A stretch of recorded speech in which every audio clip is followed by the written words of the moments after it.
Could 140-pound Bruce Lee really take down a trained heavyweight boxer? In the fight world, that's a question that's been argued for decades. But what if I told you there's a story, a backstage legend, where this exact scenario played out? A story where Mike Tyson's own trainer called out Bruce Lee, and Lee answered by dismantling a heavyweight in under 2 minutes. I've trained some of the best, but I've never seen anything like that.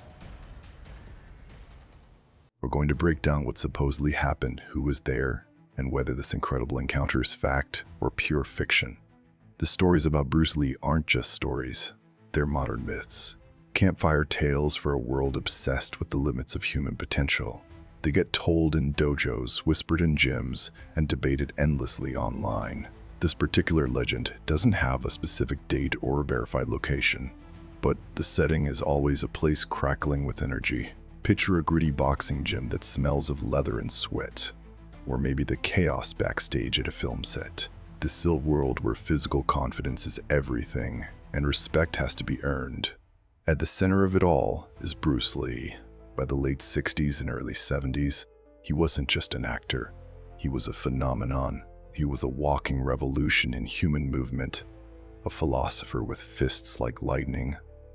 When he entered a room, the whole atmosphere shifted. There was an intensity in his eyes, a coiled stillness that promised explosive action. He drew in both followers and skeptics. His philosophy at Jeet, Kune, the way of the intercepting fist, was a radical break from the rigid, classical styles of martial arts.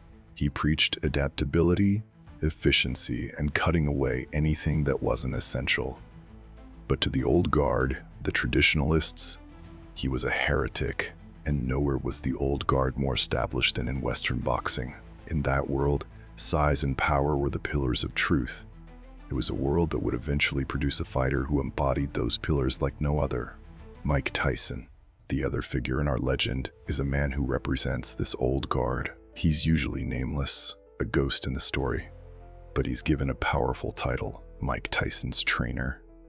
This detail, though historically impossible as we'll find out, is what gives the legend its power. It connects two of the most explosive fighters of the 20th century, setting up a clash of dynasties, the D'Amato school of peekaboo boxing versus the Lee school of philosophical combat. This trainer, as the story goes, is a cynical, practical man from the world of prize fighting.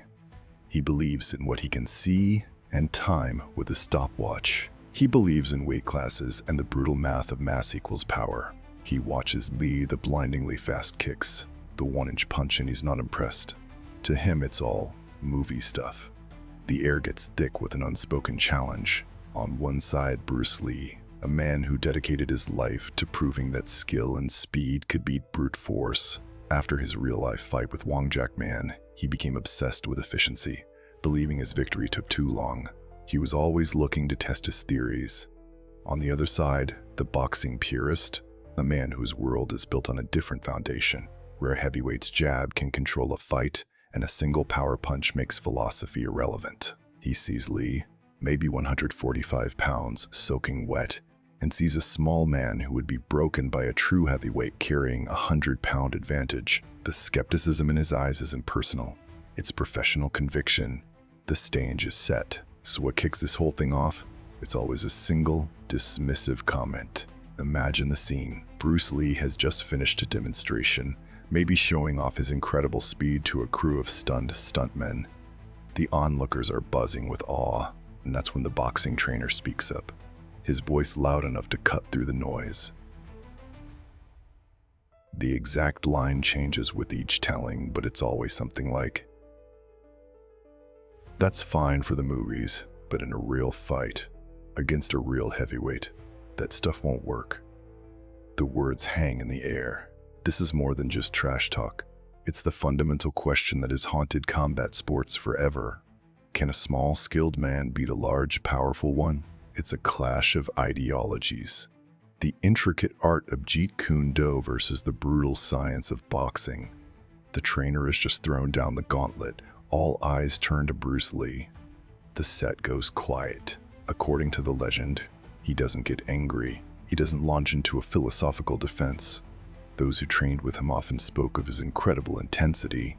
His friend and student Dan Inosanto described how Lee's whole demeanor would shift in the face of a challenge. The easygoing charm would vanish, replaced by a calm, laser-like focus. In the story, this is the Bruce Lee that emerges. He hears the trainer's words, and maybe a slow smile touches his lips, but it doesn't reach his eyes. He doesn't need to raise his voice. He sees the challenge for what it is, an opportunity to prove his point. He turns to the trainer. His response is simple and utterly confident. "You have a heavyweight here." It's not a boast. It's a practical question, like a scientist asking for a variable to test a hypothesis. The trainer, maybe taken aback by how direct Lee is, finds himself on the back foot. He made a claim, and now he's being called to prove it. He can't back down. "I do," the trainer grumbles, gesturing to a massive figure watching from the sidelines. And just like that, the theoretical becomes real. A heavyweight sparring partner steps forward. The boxing trainer's skepticism has summoned a real-world test, and Bruce Lee is ready to meet it. This is the heart of the myth. A modern-day David and Goliath story. The heavyweight steps into the center of the ring, or a cleared space on the floor. He's a mountain of a man, let's say 6'3", 240 pounds of trained muscle, a full 100 pounds heavier than Lee. He raises his gloved fists into a classic boxing stance, chin tucked, confident. To him, this is just a bit of fun, a chance to humor the little movie star and prove his trainer's point. Across from him, Bruce Lee is a total contrast. He's barefoot in loose training pants, no gloves. He doesn't use a boxing stance or a traditional kung fu stance. He settles into the on-guard position of Jeet Kune light on his feet, stronger right side forward, his hands loose. He bounces slightly, like a cobra, ready to strike. To the boxer, the stance looks all wrong. Open, vulnerable. The trainer gives his fighter a nod. The heavyweight starts with the jab, a probing shot to measure distance and reaction time. But Bruce isn't there. He sways just out of range, a tiny efficient movement. As the jab flies past his head, he lightly taps the boxer's extended arm, intercepting the attack and gathering information. The heavyweight throws another jab, this time followed by a powerful right cross, committing his full weight to it.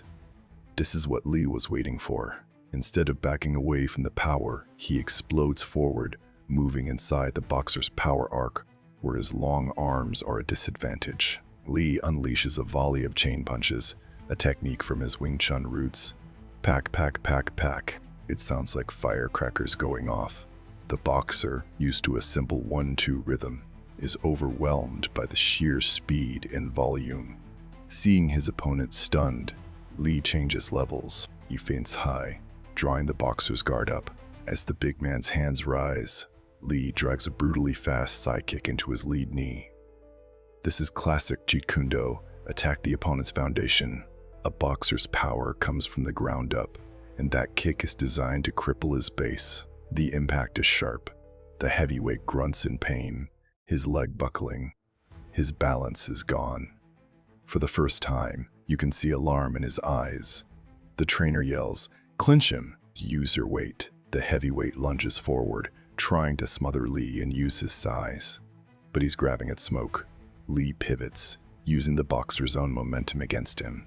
In a move blending judo and shin-na, he sidesteps the charge, grabs the man's arm, and executes a perfect foot sweep. It's a move of pure timing and leverage, not strength. The giant, already off balance from the kick and overcommitted, crashes to the floor with a heavy thud that silences the room. Lee doesn't follow him to the ground. He just stands over his fallen opponent, his breathing barely elevated. He looks down at the shocked heavyweight, then raises his eyes to meet the stunned gaze of the boxing trainer. The entire fight, from the first jab to the final takedown, took less than 2 minutes. The myth was written, the question was answered. In the silence that follows, the heavyweight is on the floor defeated. The trainer stands frozen. His entire belief system just got dismantled by a man 100 pounds lighter. This is where the story usually ends. The skeptic is silenced. The master is proven right, and the legend is complete. But now, we have to ask the tough question. Did this actually happen? The short and maybe disappointing answer is almost certainly not. There are no credible records or eyewitness accounts of this specific event. More importantly, the central character of the skeptic, one of Mike Tyson's trainers, creates an impossible timeline. Bruce Lee tragically died on July 20th, 1973. Mike Tyson's professional career began on March 6th, 1985. Tyson was only 7 years old when Lee passed away. The legendary trainer most associated with Tyson, D'Amato, never met Bruce Lee. Other trainers, like Kevin Rooney and Teddy Atlas, entered Tyson's life long after Lee was gone. So, if the story isn't true, where did it come from? It's a piece of martial arts folklore, a powerful story mixed from several real ingredients. It's born from the endless what-if debates that fueled the fight game. The story likely pulls from a few key truths. Bruce Lee's real challenges. Lee was in several real non-scripted fights. The most famous was his 1964 private match against Wong Jack Man. Lee won, but was frustrated that the fight took around 3 minutes, which pushed him to develop the more efficient Jeet Kune. There are also accounts of him easily beating challengers like a karate black belt on film sets and in private.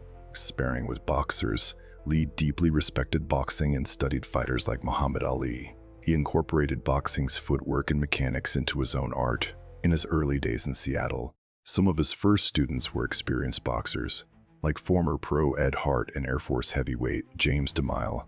Accounts from this time say Lee dominated them in sparring despite the size difference, using his superior speed and technique. It's very possible the legend is an exaggerated version of one of these real sessions. The opinion of boxing insiders. While the Tyson trainer story is a myth, credible boxers who did see Lee were incredibly impressed. The famed champion Joe Louis, who trained with Lee, was a huge believer in his skills. After watching Lee work a heavy bag, heavyweight contender Joe Orbillo reportedly said that with 6 months of formal boxing training, Lee could have become a lightweight world champion. High praise from someone deep in the boxing world. Mike Tyson's own admiration.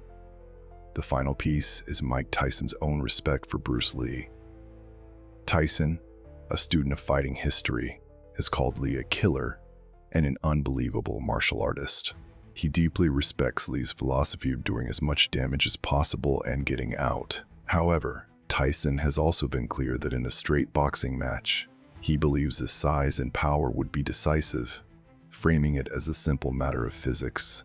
So while the specific story is a myth, the spirit of it touches on a deeper truth. Bruce Lee did, on multiple occasions, prove to skeptics that his methods were brutally effective against larger opponents who follow traditional styles. The legend just wraps all those facts into one perfect dramatic story. So if the story is a myth, why do we keep telling it? Because it's about something more than a backstage brawl. At its core, this is a classic underdog story. Bruce Lee, at 140-something pounds, represents the triumph of skill and intellect over brute force. We're drawn to the idea that a smaller, smarter warrior can win. Lee was the living symbol of that idea. He was an Asian man who became a global superstar in a Western-dominated industry. He broke down barriers, both physical and metaphorical. The legend also perfectly captures the central conflict of Lee's life, the battle of philosophy. The skeptical boxing trainer represents tradition and rigid systems. Bruce Lee is the revolutionary. His philosophy of Jeet was built on having no limitation as limitation. He famously used the metaphor of water. Be water, my friend. The 2-minute takedown is a perfect parable of this philosophy. The heavyweight boxer is a rigid cup. He only knows boxing. Lee refuses to become the cup. He flows around him, crashes into his weak points, and the boxer breaks. The story is a physical manifestation of Lee's most famous principle. This mystique is fueled by people who actually trained with him. They describe sparring sessions held in private, with participants sworn to secrecy to protect their own reputations. Martial arts legend Jean LaBelle trained with Lee and held him in high regard. These whispers from the inner circle suggest Lee's true abilities were even greater than what was publicly known, lending credibility to even the most fantastic legends. Finally, the story is the perfect launchpad for the ultimate what-if debate. A prime Bruce Lee versus a prime Mike Tyson. In a boxing ring with boxing rules, most agree Tyson's size and power would be too much. But in a no-holds-barred street fight, the consensus shifts.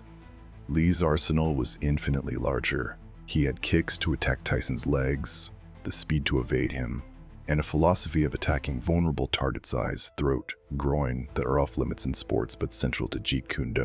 The legend lets us imagine how Lee's tactics would fare against the overwhelming power that Tyson represented. This story isn't just about a fight. It's a story about ideas. It endures not because it's fact, but because on a deeper philosophical level, it feels true.